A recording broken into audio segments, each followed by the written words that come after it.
So, what's up? I'm back.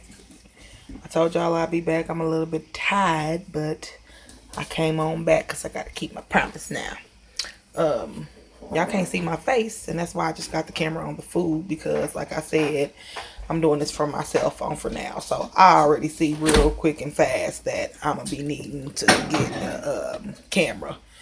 Because I need to be able to go back and forth. If I want the camera to be on me, I need it on me. And if I want it to be on the food, I need it to be on the food. But anyway, so I'm back.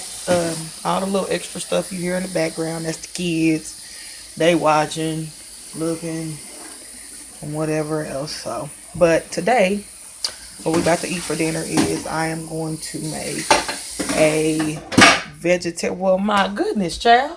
My bad. See, that's why this is the trap kitchen. Throughout this whole video right here, I'm going to be giving y'all reasons of why it's the trap kitchen. So, anyway, I'm going to be making a vegetarian or vegan, if you will, pepper steak lunch. It'll be like pepper steak over rice. I kind of really try to steer away from using the actual term vegan or vegetarian because it just makes me feel like people who don't consider themselves either or, they'll feel like, oh, that's not for me, or I don't want to eat it, or it's not going to taste right, or it's missing something. So that's why I kind of just like to say meatless or whatnot. But at the same time, it's however you feel about it. Like I said, I don't want to be on here trying to portray to be a whole full vegan. Yes, I am meatless right now, and I haven't had meat, like I said, in 10 days, but I'd be lying if I just sat here and said that I'm just a straight vegan. So anyhow, what are you doing? Is your homework done? Remember I didn't get homework? Oh, okay. Just making sure. Alright. So, like I said, throughout this thing, we're gonna have a little bit of fun. Like I said, it'll get better once I have a camera that I can go back and forth and I don't feel like y'all just listening to my damn voice. But throughout this thing, I'm gonna be giving y'all some reasons and examples of why this is the trap kitchen and why I'm a trap kitchen queen. Now everybody know, black folks, everybody got that skillet.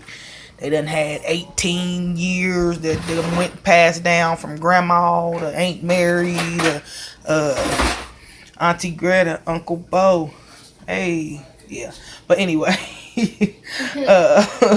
yeah, but that's the best pan to cook in. You know what I'm saying? Look at that. The handle gone, it's missing. Ain't got no handle on it. But look at the bottom of this mug. That's that cast iron. Look at that. That's cooking good. You're gonna get some good cooking off of that. Come on now. So yeah. But another reason why you're in the trap kitchen, I'm telling you, that's gonna be the best skillet right now. You can't tell me you can go find another pan right now that look like that, and that's gonna be brand new in Walmart or Target or somewhere, and it's gonna cook. How that one do? Can't get rid of that. That mug lean. Look at it. That mug it don't even balance. Everybody got a pan like this. If you don't, your mama do, your grandma, somebody. That mug lean. So as soon as you put the meat or something in that mug just gonna fall over to the side. Wherever side you put it on, you gotta even it out. Put one on each side. So y'all know. But yeah. So yeah. And then let me see that. Then we got the trap whisk. Now look at that. This been around again. I don't know how long. Hell, a long time. Look at that whisk. Look how it's all bent up. But I swear to God, it's the only whisk I can use to make my gravy from scratch. I'm trying to tell you. But don't play with me. So yeah, y'all gonna see all kind of different stuff in here in the trap kitchen. You know what I'm saying? We ain't doing nothing no good. See, look just like this right here. Now, I got disrespectful kids. It's the trap kitchen. That's what happens, though. Sorry, y'all. You cool. Okay. Anyway, so yeah, trap kitchen. Why? I just cleaned this counter off. Why is my niece's Barbie doll dress up here on the counter? But that's what happens in a trap kitchen. You know what I'm saying? Here, go do something with it. Put that somewhere. We got our measuring cups here. You know what I'm saying? They don't match. We in the trap. Hey, long as they measure, they don't even got the number, the identity on them no more. I just automatically know that's 1/4 cup. And if y'all say y'all ain't got something like this, y'all playing. If y'all ain't got nothing right now, y'all might have moved up a little bit or something. But I swear, even if I move up and get rich or blow up or something, hey, this spatula right here, let me get in. That one right there, that's all. I'm telling you, can't flip no other pancake or a burger without it. That pan, I'm telling you, it ain't gonna go nowhere. So, yeah, that's my cutting board. Little paper plate, you know. So, this is pretty much what we got here. I'm gonna give y'all a preview of what the ingredients is, and then I'm gonna get right back to y'all. So, got my bag of rice here. Got some peppers here. Got my green bell pepper. That's a yellow and a red pepper, as y'all can see. Onion. I got some cream of mushroom here, and I'm gonna use that to make my gravy from scratch. Now, I know y'all familiar with that can, with that brand, whatever. That's straight out of Save a Lot. You know what I'm saying? So I ain't about to get on here acting bougie. I ain't about to get on here acting like none of that. Nothing. It's all the same. It's in a different can with a different label. I try to not as much, not use can anything as much as I can, and that's period in general.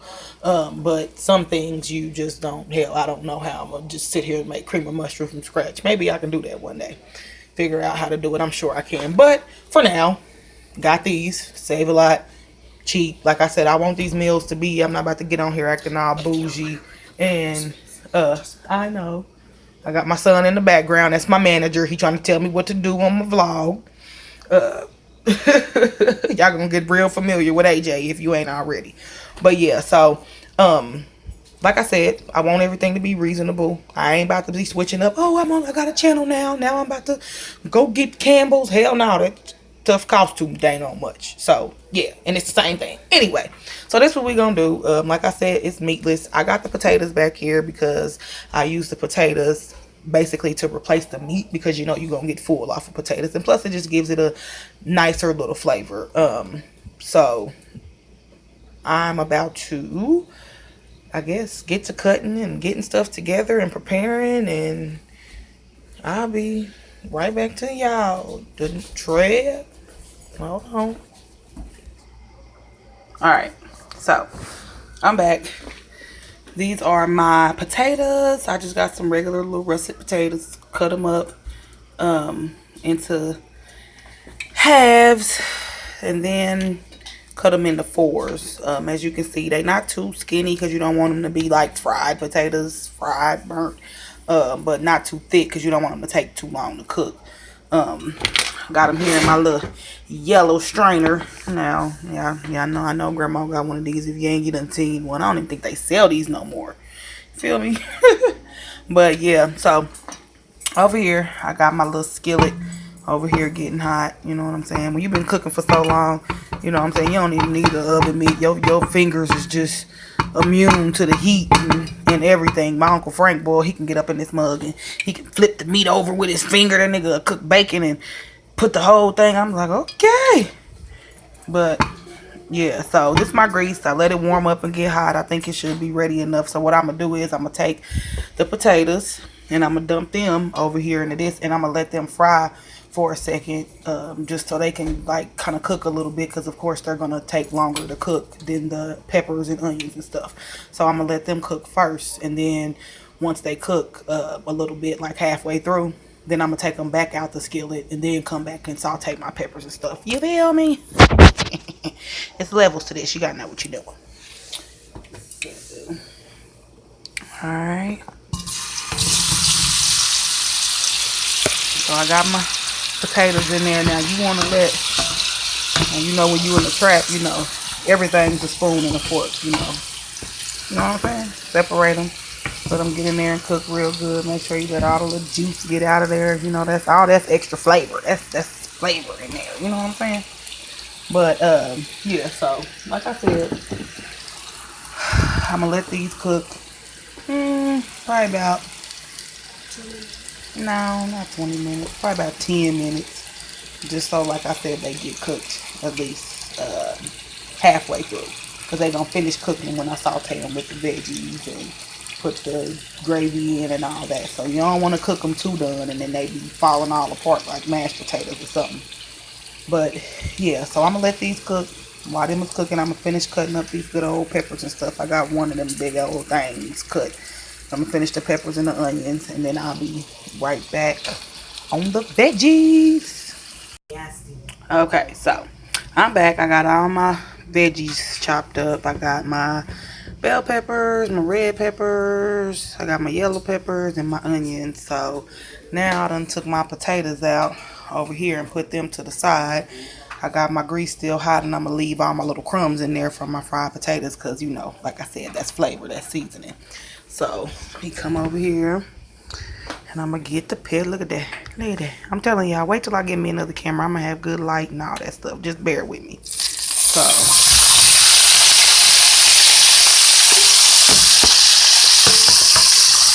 remember, this the fork or the spoon. So yeah. Now with my trap spatula, kind of make sure everything is, you know, evened out in the pan. And then we're gonna sit there and we're gonna let that cook for probably about 6 minutes or so, just till all of it is good and sauteed. Now I did a lot of vegetables because it's gonna be meatless, so hey, why not eat healthy? Let it have a lot of vegetables and stuff in it, and then you got the potatoes, so it's gonna be real good. So I'm gonna let that just sizzle and crack-a-lack. Turn my heat up a little bit because I had turned it down. And while this is cooking, I'm gonna straighten up and clean up a little bit. We done got a little messy over here. I'm gonna straighten up and clean up and get everything prepped and ready for my gravy, so I can show y'all how to make some gravy from scratch. Woo, woo. But yeah, so I'm gonna let that cook, get that cracking, get that going, and yeah.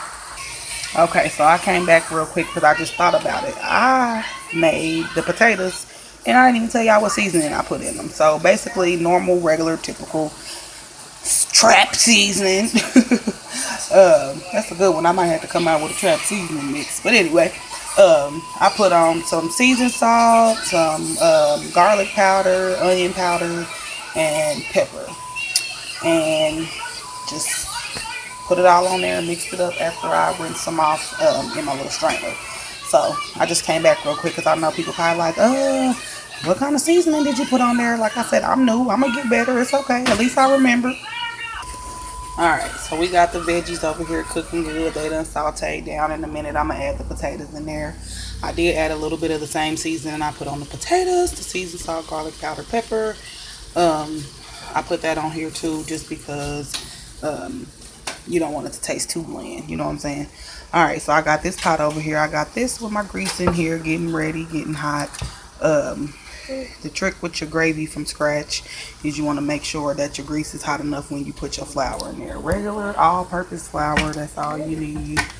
One of y'all give me a flour out of there. My grease is getting pretty hot. I got it on 5 right now, which is like medium. And so when you do your gravy, thank you, sir. When you do your gravy, you put the amount of grease in there according to how much gravy you want to make. So I put a fair amount in there because my family's big, so I want to make a decent pot. Plus, we can use it for leftovers tomorrow. So I got a decent amount of grease in there because the more grease you got, that means the more flour you're going to have to add, which means the more water you're going to have to put in it. So it's going to make more. So, yeah. So, okay, I'm getting used to holding this dang on phone, my camera, and working with my other hand at the same time. So I don't have no specific measurement. That's what you're gonna learn with the trap kitchen real fast. It ain't no specific measurements. Should I do everything by eye? So I suggest you do the same. Now my grease is hot. I'm gonna pour my flour in there. Now you don't want to pour too much that it just gets straight dry, but you don't want it runny either, because the whole point and purpose is to brown and fry the flour. So that's how you get your brown gravy.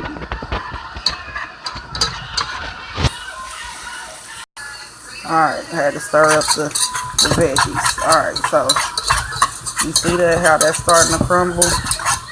That's what you want to see. You want to let it sit in there for a minute and just kind of cook on the bottom and start to brown. Now you don't want it to get too, burnt or nothing like that. Now I already got me a thing of water sitting over here, cold water. Try to get your water as cold as you can. They get all the lumps out. I already got my water prepared because I know I'm going to need a lot of water. And you got to kind of move fast. Not kind of, you do got to move fast when you're making gravy from scratch. Because it'll lump up on you real quick. So just kind of let that sit in there and brown and cook for just a second. Not too long. Let me turn this down.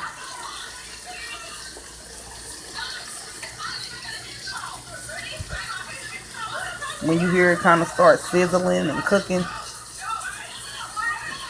that's when you know you're ready to pour your water in.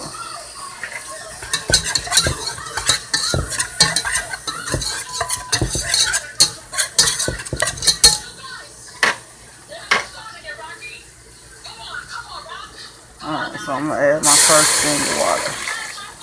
Now watch how fast it'll get hot and lump up on you.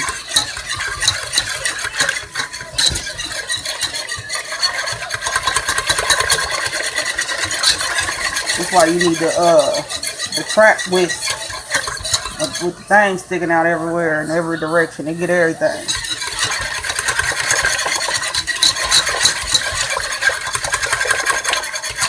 So basically what I'm doing is making sure that I'm getting the water in there with all the flour to get it broke down. You might need a little more water, maybe not. Alright, so now you can kind of feel at the bottom of the pan. You can feel if, you're going to need more water or not. I may and I may not. Now, this is where the cream of mushroom come in at. So I'm going to get that. Should I have that prepared?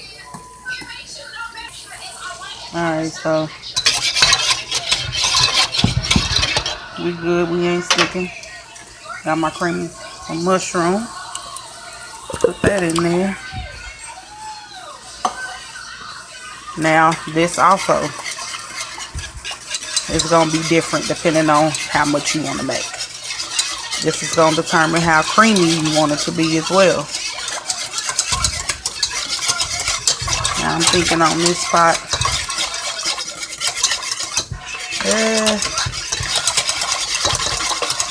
I want it to be plenty of gravy, so I'm going to just add some more water in here. And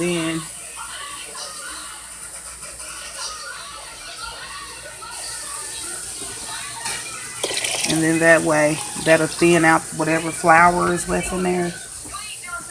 And it'll allow me to add another can of cream of mushroom to make it stretch.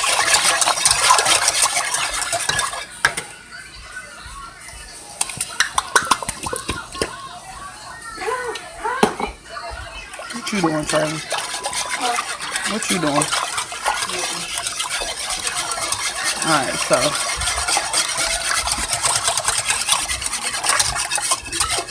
we got that good mixed in.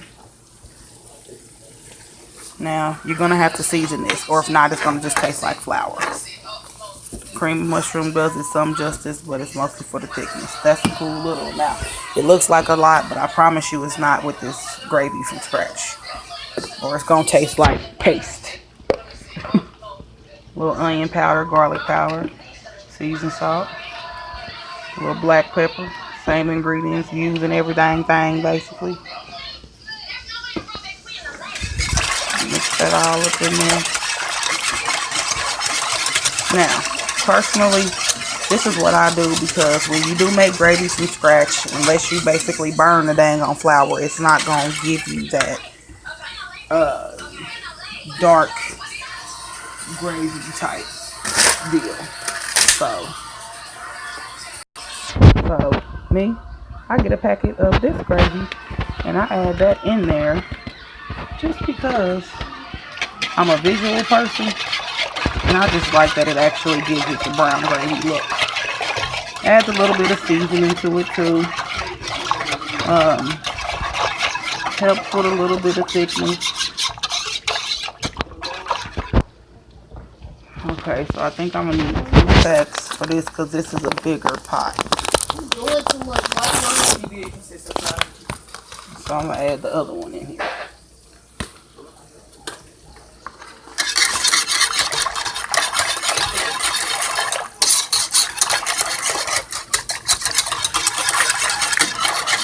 Alright.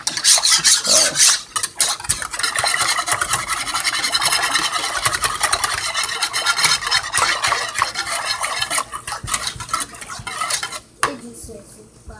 okay. So let that cook a little bit. We still got the veggies and stuff over here. So now I'm gonna put the potatoes in with the veggies.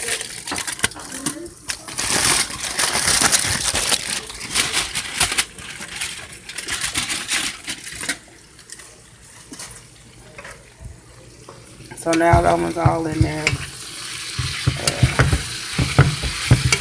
Mix them up together.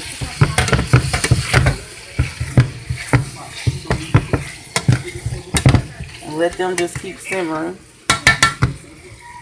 while the gravy's cooking.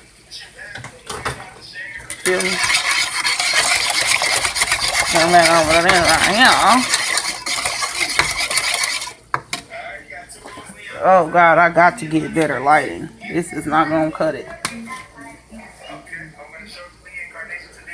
It's taking away from the beauty of the project. So we're gonna let that cook a little bit more and thicken up, and then yeah. So, alright, the gravy's done. It's looking good. Nice and creamy.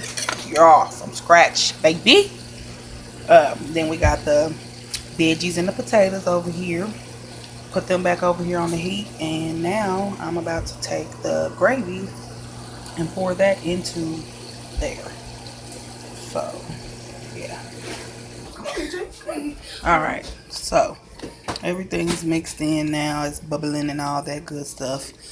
So basically you're going to take that and pour it over your rice. You got your veggies, your potatoes, and all of that. And that's basically a meatless pepper steak. Take that, pour it over your rice, and you're good. I'm not going to sit here and show y'all how to make rice because everybody know how to make rice. But yeah, that's basically it.